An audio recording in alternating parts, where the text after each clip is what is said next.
Congressman Steve Scalise joins us tonight. Congressman, thanks very much for coming on. So what was your first reaction when you saw this news today?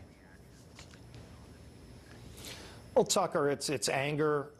This isn't the way that we should expect America to be turning. I mean, you're seeing more and more of this, and clearly you're seeing it on both sides. We all need to be calling it out. Obviously, we need to find out what happened, and the FBI is in the process of doing it. I feel very confident that our law enforcement officials are ultimately going to find out who did this, and if it's one or multiple people, to bring them to justice and do it as swiftly as possible. So the president condemned these acts and was immediately rebuked by the Democratic Party for condemning the acts not quite enough. What do you make of that? I thought that was a mistake on their part to criticize the president. I think it was important that the president did come out with his statement the way he did, strongly. I heard silence a lot of times when Republicans were under attack from Democrat leaders. We all should be calling this out. When a Republican or Democrat is under attack, first of all, we don't even know who did it.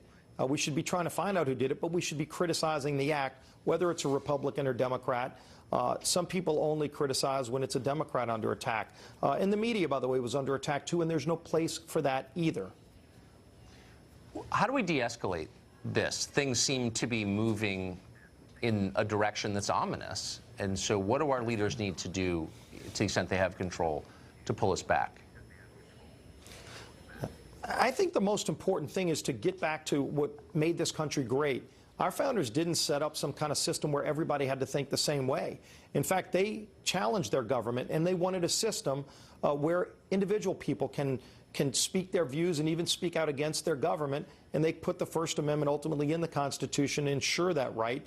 But the difference is we all have our disagreements. You should never make those personal, and you should never think that violence is a way to settle our political differences. We settle them at the ballot box. We have an election in 13 days. That's where we settle our differences. Violence is never an answer to somebody's political disagreement with somebody else. It's a wise and interesting point you make. So you're saying that people feel less free to express their opinions now than they have in previous generations, and that's part of the reason things are so volatile?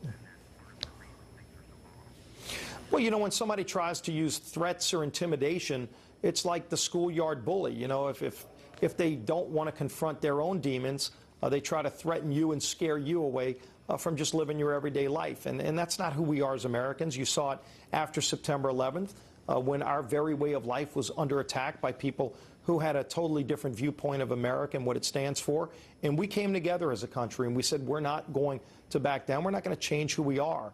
And we shouldn't do it here either, but we should be equally vigilant, Republican and Democrat, no matter who is under attack, that it's wrong for whoever did the attack. Let's find out the details. Don't try to deflect blame and try to blame somebody else who had nothing to do with this. Let's actually go after the people who did it. That's what we should do in coming together as Americans. And again, it's not about philosophy. I'm a conservative. I have liberal friends. I have disagreements with them. But I don't make it personal, and none of us should make it personal. We should want to find out who did it. Let's get the facts. Don't go trying to blame people that had nothing to do with this. Let's all be focused on coming together and finding out who did it and bringing them to justice. Coming from a man who is very close to being murdered for his political beliefs, your words carry weight on that for sure. Congressman, thank you.